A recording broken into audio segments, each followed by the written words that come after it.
Hello and welcome to Bonus, the very first bonus episode of 2014 in fact. In the background this week we've got some Peggle 2, which is, it's a fun little game. It's pretty casual, it's about all I've got the energy for really. Do I sound tired? I think I sound tired. Maybe I'll perk up by the end. Anyway, on with the questions. Big Eye 345 says, have you played the campaign of Ghosts, and if so, what do you think of it? Especially the ending and the post-credits cutscene. Alright, first up, no spoilers. I'm not going to spoil any specifics on the storyline for those who haven't played it yet. But I don't know, I find myself getting less and less impressed with the Call of Duty campaigns every single year. And it's not because they're technically less impressive, everything's, like, wow. There's always enough explosions and enough cool locales to make things at least mildly interesting. And you know what, there are some cool moments in the Ghost campaign. The bits set in space, for instance, are supremely cool. There's nothing better than a zero-G mag change, and you see the magazine floating off into space. That's cool.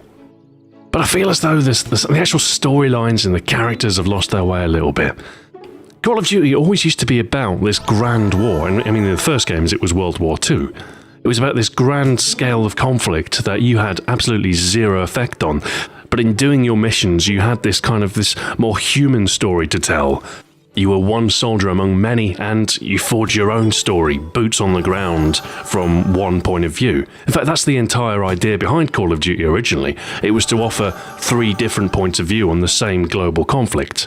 That's why you played an American, you played a British guy, and you played a Russian. So you could see the war from different fronts. Nowadays, though, in Call of Duty, the major conflict seems to happen because you pressed a button to make it happen. It's no longer being about a small part of a large war machine, because you are the large war machine. So I guess I'd like a return to a more human story with more likeable characters. I would have kept the space bits, but maybe make the story less about winning the war, and more about the guys in space getting home safely under attack from whatever malevolent force wants to destroy their space platform thingy. You can throw in another story on the ground, you can have a special forces team trying to take back space control, and then it would be a more interesting story, more about the characters, more about the struggle for survival, and, getting to the rescue pod or whatever the mission would be, and less about single-handedly winning the war.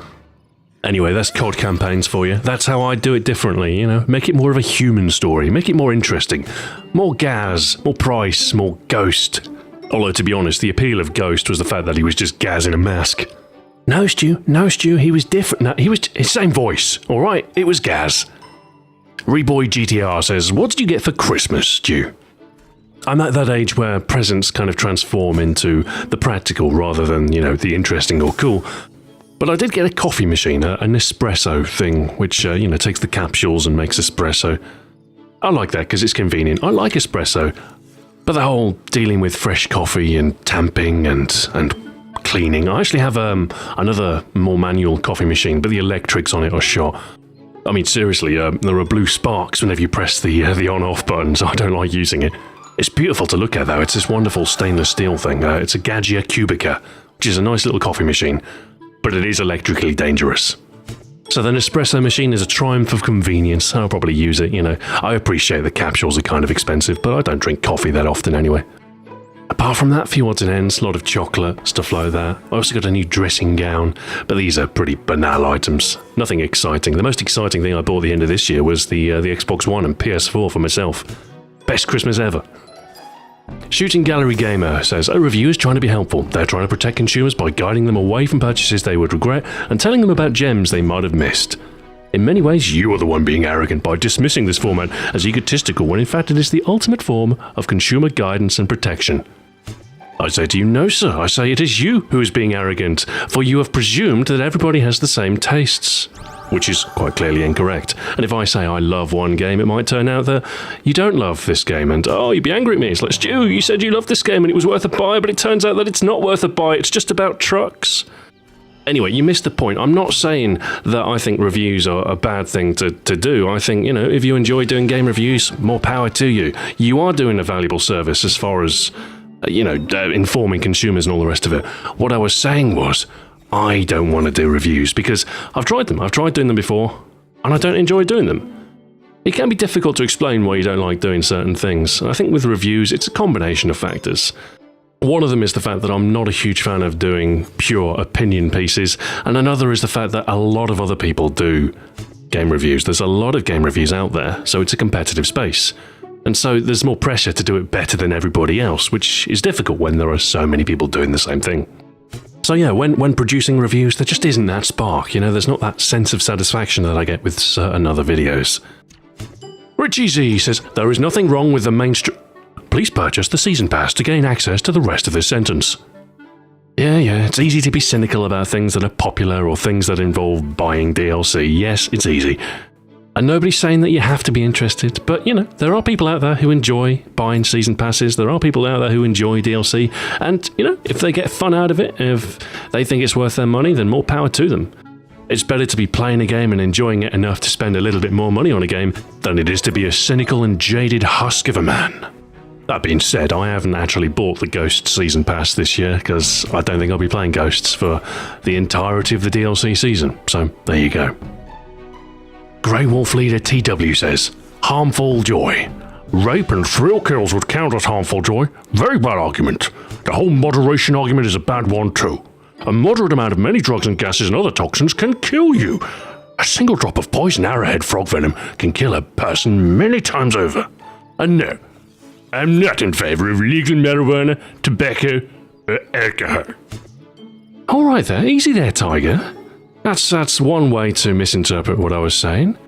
I don't think I was really explicitly condoning rape or thrill kills or anything like that. I think I was just talking about self-administered substances. I'd sooner the state wasn't really involved in the process of determining what I can and cannot ingest, because it's kind of a dangerous line to walk down, isn't it? I mean, what next? Do they ban caffeine? Do they ban trans fats? Do they ban nutmeg and cinnamon? High fructose corn syrup? I mean, where do you draw the line? The point I was really making is that if we draw the line above tobacco and alcohol, marijuana seems to fall beneath that line in terms of harm. So if tobacco and alcohol are to be legal, then marijuana should be as well. That's a fairly logical argument, one predicated on science, but it seems that's not how the law works currently. Anyway, if somebody wants to indulge in some poison arrowhead frog venom, then, well, as long as they don't do it in a way that harms anybody else, more power to them. You enjoy that last trip. Captain Killfeet says, I have a video-related question.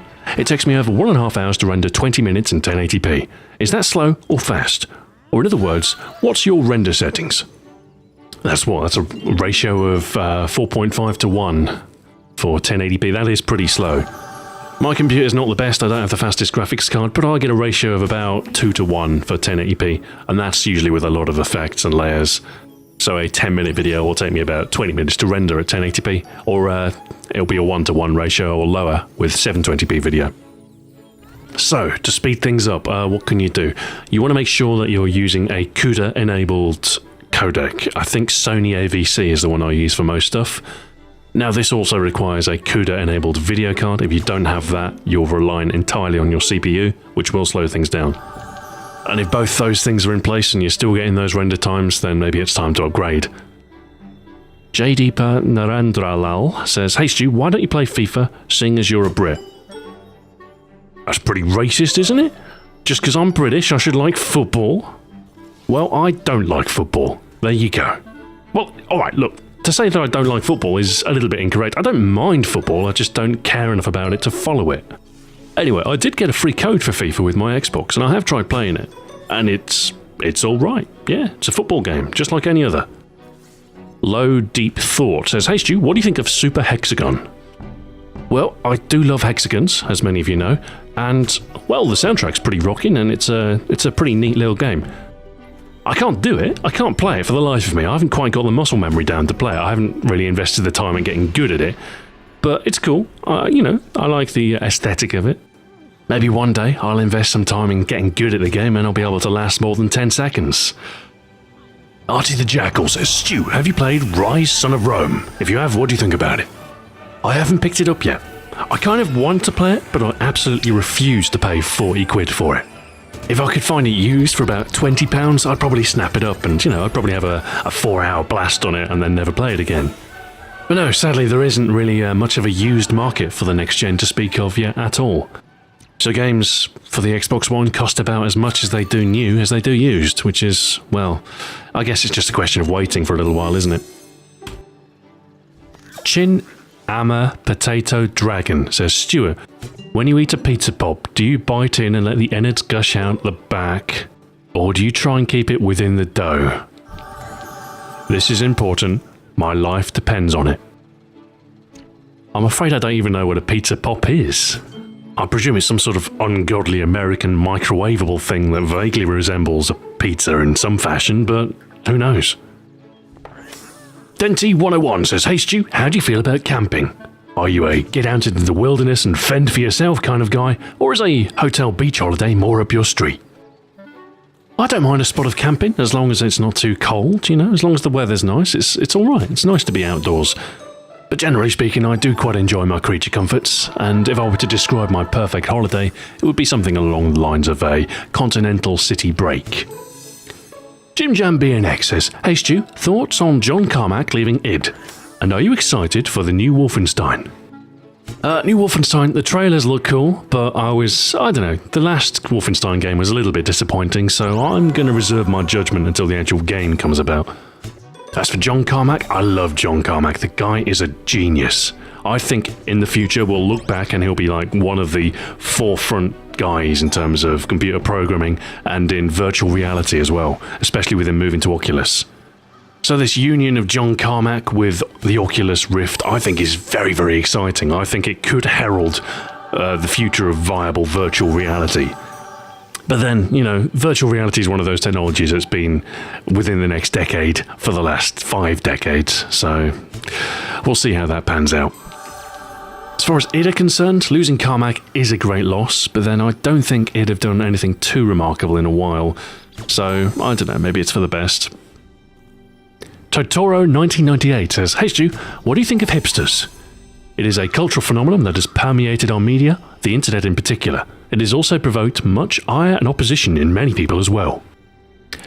There are 2 facets to this whole hipster thing. The first is the simple enjoyment of things that are off the beaten track, and that's fine. If you want to listen to music on vinyl, if you want to dress in an unusual manner, and if you just want to, veer off the beaten track a little bit, stay away from the mainstream, just because, that's what you like, then that's cool, that's fine. There's nothing wrong with being a hipster. And I know what some of you are thinking. You're thinking, Stu, but there is something wrong with being a hipster. Hipsters are awful.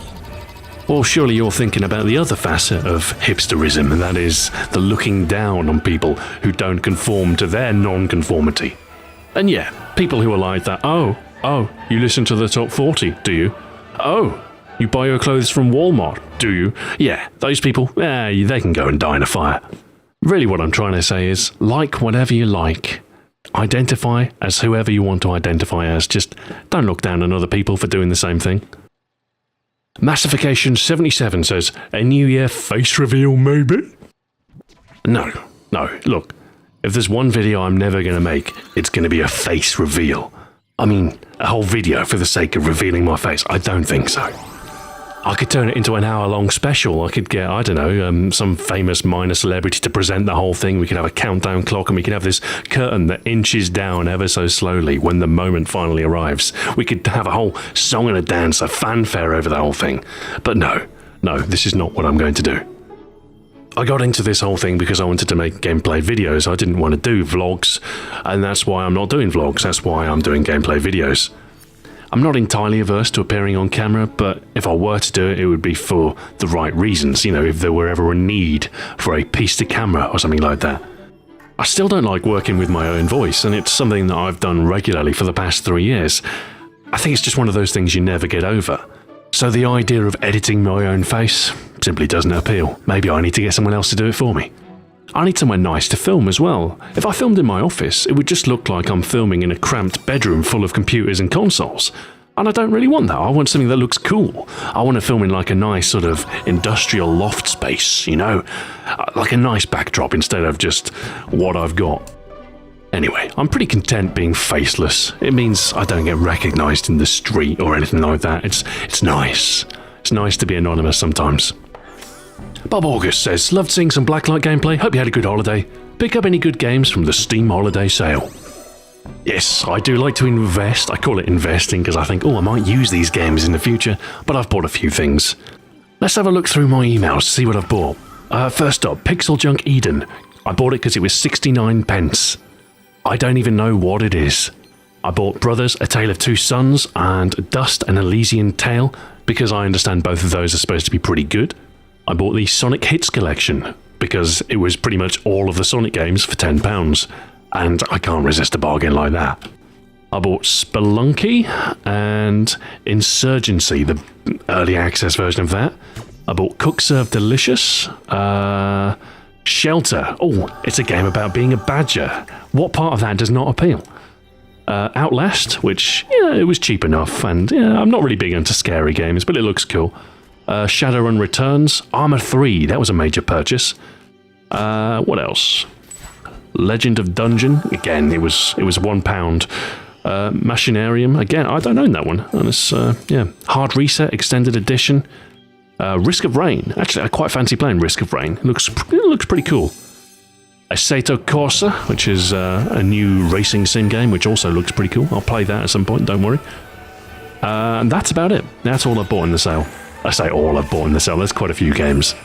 There's another couple of days left yet, so I may pick up some more stuff. I'm waiting on Mirror Moon EP. That looks pretty cool. It was up for a community choice sale, but it didn't get the vote, so I'm hoping that'll come up as a flash sale or something. Beyond that, if anything comes up and the price is right, I'll probably pick it up. Raoul Gill says, how do you celebrate New Year's in the UK? I imagine it must be similar to the US, but I've been surprised with how some countries celebrate New Year's. This year, didn't do much, stayed in, pretty low-key. We watched a film, and we had a bottle of wine or two, and that was about it. Oh, we tuned in for Jules Holland. Jules Holland is some kind of jazz man, and for some reason he's got the New Year slot sewn up. Every year he's got a show, and they count down, and they do the whole New Year thing. Jeff BC says, what do you think of dogs? I know you have a cat. I just would like to hear your opinion. Do I like dogs? Dogs are all right. They're all right. They're fine. They're nice and they're friendly, and they're better than cats in some respects, but they're a little bit high effort, I think. They're all like, oh, it's you, I've not seen you in minutes, oh, give me attention. Whereas cats they're a bit more chill, They don't mind if you stroke them, but they're not going to pester you for it. I think I am mildly allergic to dogs, but I suppose if I had a dog, I'd probably get used to it. I was mildly allergic to cats at one point, and now I'm fine with them. I am deathly allergic to rabbits, though, for some reason. I'm not sure why. This must be the dander. Daredevil Zombie says, what do you think about the design of the supposed DLC weapon? And what 3 DLC guns from real life would you have wanted to appear? Yes, you can say the FNFAL. I'm not entirely sure what the DLC weapon is. It's not a common weapon, I can tell you that much. It looks like a dressed-up assault rifle design of some kind, but I don't know what it will be. I think it had wooden furniture. It kind of resembled an AR-10, but it had a 5.56 magazine, so who knows? Who knows? It's some made-up gun, probably. I miss all of the classics, really. I miss the G3.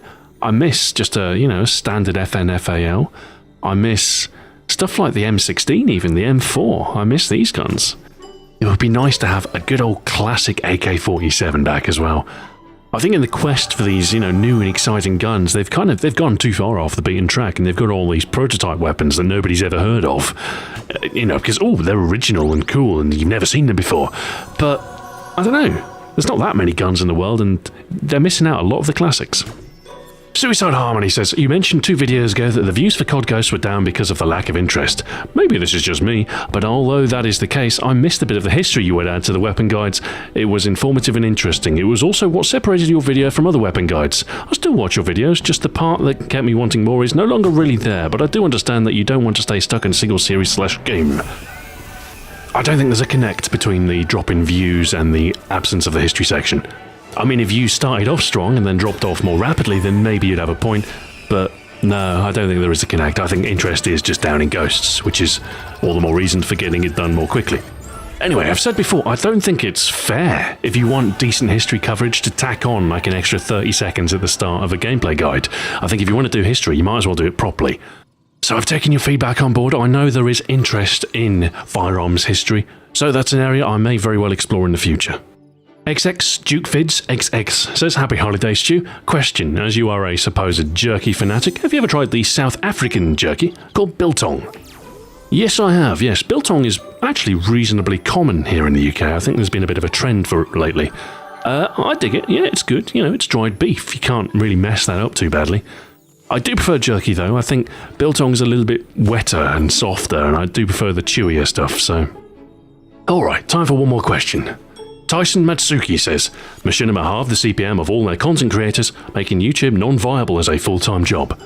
In a streak of luck, this happens right when every game studio in the UK are interested to have someone of your skill set working amongst their ranks. Marginal benefits aside, which one would you choose to work for? Hang on, I need to look up a list of game studios based in the UK. Give me a second. Codemasters are one that come to mind straight off. I'm a big fan of the Dirt series. I like that. Codemasters have been around for a while. They also do the Operation Flashpoint games, but they're less impressive, I think. They're okay. Can I include European companies? Because, I mean, Sweden's just across the water, and as an EU citizen, I'm pretty sure I could work in Sweden, I think. But I could work with DICE. DICE are a good studio, you know. Obviously, they do that Battlefield thing. Or maybe Finland. I could go and work for Rovio. Do Angry Birds videos. How about that? I think a lot of the British studios tend to be quite small. One that springs to mind, Media Molecule. They'd be nice to work for, I feel. To be honest though, if my CPM was halved, I'd be happy for any work really, and if it was in the games industry, all the better. Anyway, we've hit 20 minutes and, well, very clearly I'm quite tired, so I'm going to leave it here. Set this rendering and we're already late. I bet if I look in the comments, people will be like, Stu, where's the bonus footage? It's here, I'm tired, give me a break. Anyway, I best perk up because I've got voiceover to record for the weapon guides, which are resuming this week. I think we've got the Amelie on Friday, we've got the MR28 on Saturday, and we've got the first of the shotguns, the Bulldog, on Sunday. So, thank you very much for watching. I hope you had a good transition to the new year, and until next time, farewell.